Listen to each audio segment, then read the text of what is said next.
Now with this, I'm speaking about true beginners, people who never weight trained before, no experience with it.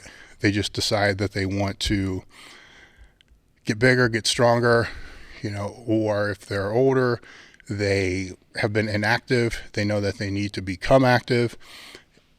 So from that standpoint, it's a step-by-step basis that has to be, I want to use the word caution, but that's not really the right term. So I just kind of get into it and lay it out. So if it's a high school kid, junior high, whenever the kid's coming to you, and you got to figure out why they're coming to you in the first place. Is it because a coach is telling them to, their parents is coming to, or because they really want to? That you have to figure out, because you're not just trying to train the kid. You're going to try to get the kid to buy in to whatever training that you're getting and want them to do. Because again, it's something that can be fucked up very easily. And we live in a world where everybody is looking for hacks and quick fixes and everything. So your kid that's coming to you, or the beginner that's coming to you, they're going to think that there are all these secrets and hacks and quick tips and all this bullshit that the industry's kind of thrown out on them. And you're going to have to educate them on the fact that that's all bullshit. And in most part, the majority of the trainers and the people that are out there are actually selling this bullshit.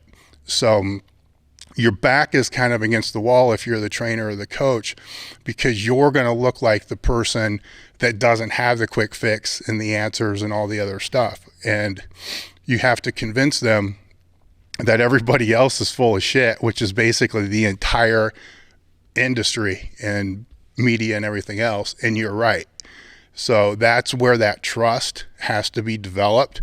And if you're bringing them in and you're not showing any interest in what they like, what they don't like, what they've done before, the health history, all the things that I talked about before, if you're going to come at them and say, here's what you're going to do because I'm really good at it and I really like what I do, and just do this because you're the expert, you fucked up, and you can't come at them and say that you can't be the quick fix person, because if you're the quick fix person, it doesn't take very long for them to figure out they're not making the progress with you that you claimed that they should.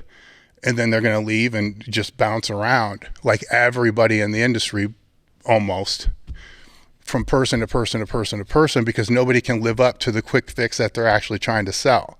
So it's, like I said, the industry is just bullshit. So you got to stand out from all that. And you do that by treating the person with respect and honesty, and figure out, and it doesn't matter if they're 8, 9, 10, 13, 14, 15, or 50 years old.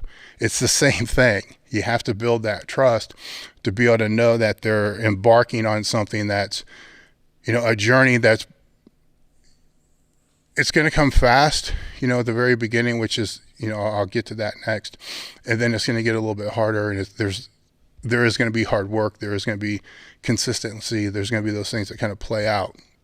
But the first thing is the communication and making sure that you're on the same page with them, not that they're on the same page with you. So you got to kind of meet them where they are instead of trying to get them to meet you where you are, because you're the expert. And in their mind, you're no more of an expert than the people on TV or the people selling online training on Instagram. You're exactly the same. So you have to separate yourself from that standpoint. From there, when you're working with beginners and you're talking at the true beginner and you're talking about programming, it probably doesn't matter as much as people make it out to be, because they're going to make progress no matter what they do. So you gotta establish what the goals and the objectives are for the person that you're going to be working with. again, based upon health history, training history, all those things. So I'm not going to keep repeating that from this point forward. So based upon those things, you're going to set objectives that you're going to want to see from them, and then objectives that they're going to want as well, so their own goals and whatever they're there for has to be kind of implemented in with that as well. From that standpoint, those objectives are going to be pretty cut and dry from the onset. Consistency is going to have to be one of them. So it can be once a week, twice a week, whatever you're going to set it up to be. You don't stretch them too thin because they're beginners. They'll make pretty much the same progress on once a week that they're going to on twice a week, that they're going to on 3 times a week. People can tell me otherwise all they want. I've seen it over and over and over. And while they're beginners, they're gonna make progress on pretty much anything they do. So if you know that's the case, then you're going to ride that wave the best that you possibly can while educating them and making them more consistent and teaching them what the process is, so they understand that as they keep continuing to do this, that the training is going to have to evolve, and that once a week or twice a week may not be enough. It may have to, graduate into something else. But those are conversations that you can have while working with them over that period of several months, to where they're going to keep making progress on whatever they do. So from that standpoint, it has to be mostly enjoyable. So they're going to want to keep coming back, so they enjoy it, so they like it. They don't have to like all of it, but they have to like most of it. And they need to understand, how to do the exercises that you're programming them to do. The goal, in my opinion, of any coach or any trainer should be able to take that client and then teach them how to train themselves at whatever level that they're in. So if they're a beginner, you want to be able to teach them how they should be able to train as one of the most optimal beginners, or intermediate and advanced, and as they progress through the same way. The goal should not be to train somebody and get them as a client and then have them as a client for 10 years. If they so decide to do that, that's fine, but that should be their choice, and it shouldn't be because they have to have you because they don't know what they're doing. If that's the case, then you suck as an educator. You should be able to teach them what they need to do on their own and let them go. And for those people that are concerned about their personal training business and the income and all this other stuff, you got to understand that one client that you teach to be able to train themselves over a period of a year and a half, or whatever it's going to be, is probably going to return 10 clients in exchange. Or you can just keep that one client forever and never teach them how to do anything on their own, and then the referrals are going to be nowhere near. So the lifetime value of that client is going to be 10 times if you're teaching them how to go about doing this on their own than if you did not. So that's an important distinguishing factor to put out there. Aside from the point, they shouldn't need you after a period of time if you're instructing them well. Getting to the programming standpoint, the exercises, some just basic stuff to put out there. The exercises should be simple. They should be compound movements. They should be easy to learn, and they should be movements that they should be executing as well as they can. Another thing that I see or have seen a lot is trainers are trying to get a new client, a beginner, to do exercises 100% or even 80% efficiently and with the great technique. That's not going to happen with a beginner. It's just not. You can get the technique close, 50%, whatever, however you want to scale what the technique is. You can get it somewhat close, and you got to be good with what that is for a period of time. Don't try to fix 9 things at once. Just pick 1 or 2 and just stomach the fact that it's not going to look like you want it to look for a while. But if you're fixing 1, maybe 2 things at a time, over a period of 6 months, then it's going to be solid. You have to understand that you're teaching them more than one exercise. You may be teaching them 5, 10, 15, maybe 20 different exercises. So in the grand scheme of things, that's a lot for somebody that's never been introduced to any of this before to be able to process and understand and execute on. Put yourself in the same situation where you're going to embark on a sport that you've never done before in your life, ever. And then while you're doing that sport, that coach that you're going to work with is going to teach you 20 to 30 plays and want you to execute them 100% efficiently all within the first 2 weeks. It's not going to happen. You're going to get frustrated. You're going to get pissed off. You're not going to get it. It's exactly how the clients are going to feel if they're beginners and you're trying to teach them all this stuff at once. And then on top of that, you're having dialogue with them on healthy eating habits and restoration and all this other stuff to make yourself sound smart during rest periods. Now they leave after, one day, they don't know what the fuck to think. So you put yourself in their position. And if you got to really, I can't overemphasize this. You have to really think about this because you're passionate about training that's not theirs. So again, put yourself in the same situation with a sport you know nothing about and you don't even like that well, and see how well you would like to have the same type of information, technical stuff, and all and incidental stuff thrown on you at once, and how well are you going to be able to process that. That's training beginners, is you have to understand where they're coming from if they're that true beginner, and work with them to get them to a point that they can progress and move forward. That's called coaching, and it's called educating, and it's called training. Now, if you're that person, if you're that beginner, and not a lot of the people that are going to be following our site or podcast is going to be that person, so I won't spend a lot of time on this. If you're that person, then look for a coach that is going to speak your language, that's going to break it down, make it simple, that's not going to make things too convoluted and complex that you can't absorb what you're trying to actually do or what they want to do, and somebody that's teaching you to be able to do this on your own. Because if not, scenario that happens a lot of times is a client may only be able to afford a trainer once a week. They really, in time, they're probably going to need to train 2 or 3 times a week. But that trainer's never showed them how to do anything past that 1 time a week thing. So then that person eventually down the line comes in the other 2 days a week, has no idea what they're doing. That's a situation you don't want to be in.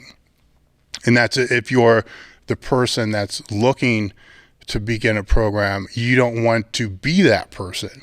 So if you are that person, first off, you don't have to hire a coach, a trainer. You don't have to do any of that shit. All of this can be self-taught. In most gyms, there's going to be somebody that will show you the exercises for free, from the onset of the membership.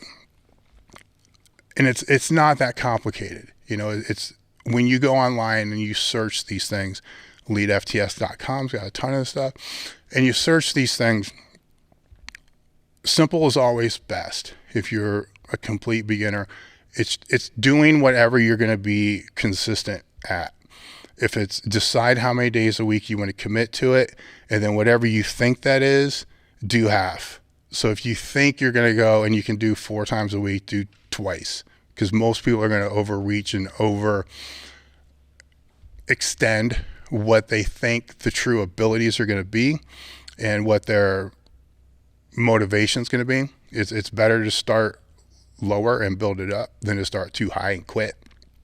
So from that standpoint, it doesn't matter if it's a full body routine or upper or lower body split, or however you want to. There's everything you can find online for this. It doesn't matter, just forget all the shit that you're going to read, and just for I'll get into the powerlifting part here in a minute, but for kicks, I just searched the stuff before I did the podcast to see if I was a beginner and I wanted to search exercising with weights and weight training or whatever, what's going to pop up.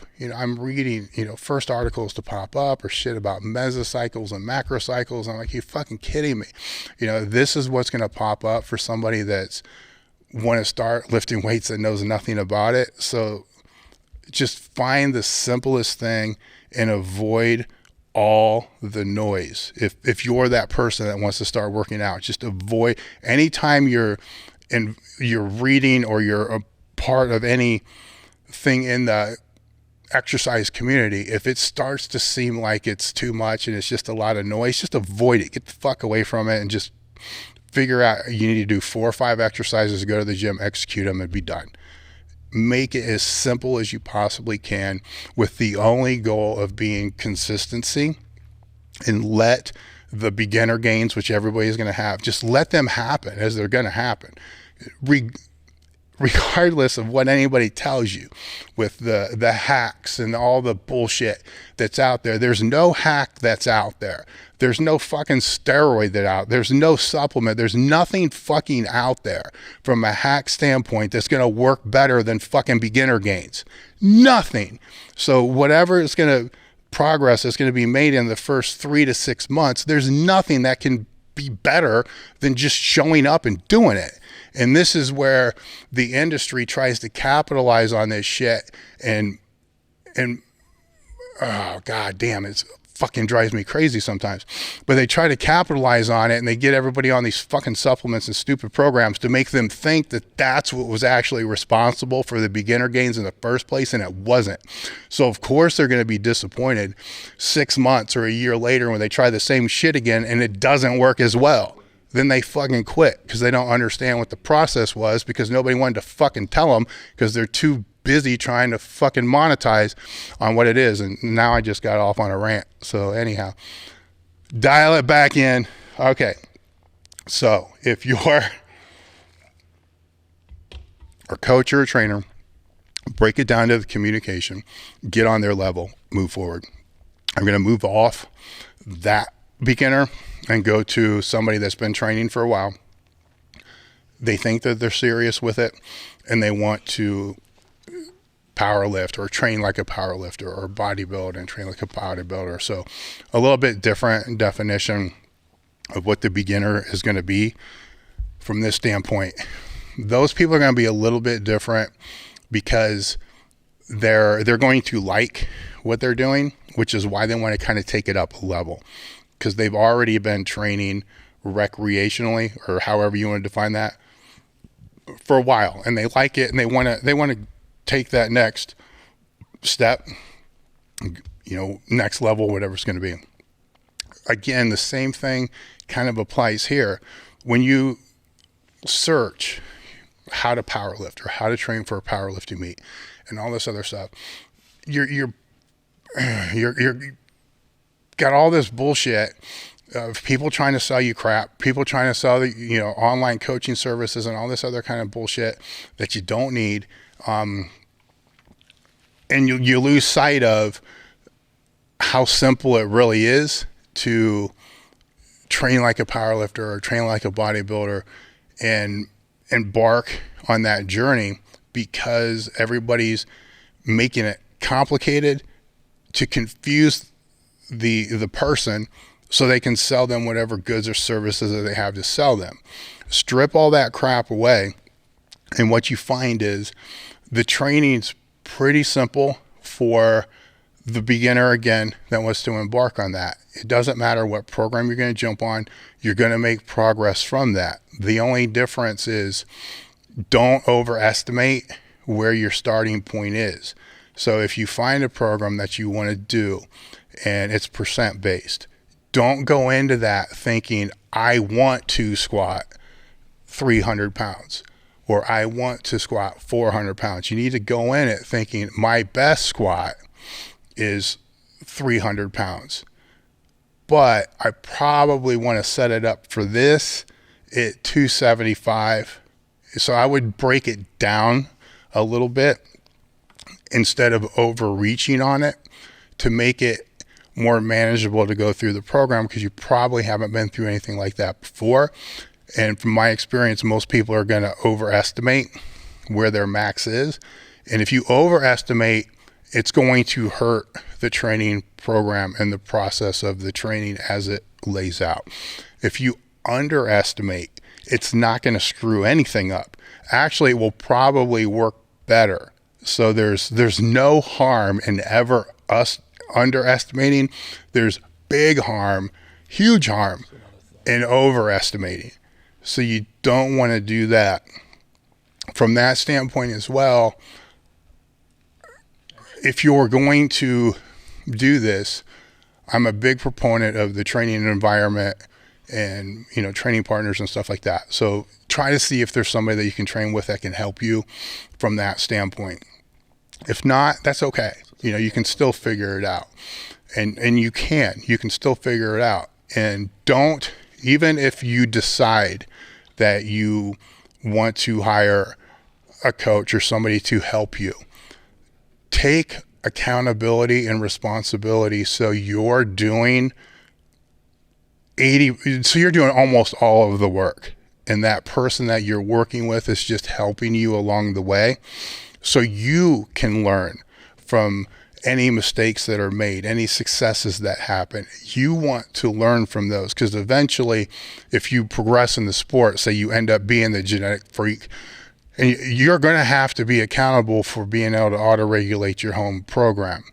By that, I mean there's going to come a time to where you're going to have to make decisions throughout your own training program on if you have to push a little harder, if you have to back down. And as a beginner, you're not even going to know really what I'm talking about that much. But you need to be aware that that is going to be where the future lies. And if you're not educating yourself to the degree that you're going to be able to make those decisions on the spot, on the fly, then you will hold yourself back and limit what your overall true personal potential is from that. So coaches can definitely help. I'm not denying that in any way whatsoever, but they can also hurt if they're not teaching you. As I said earlier, even with a true beginner, if they're not teaching you how to do this on your own, they're doing a huge disservice to you. And there are some out there that do that.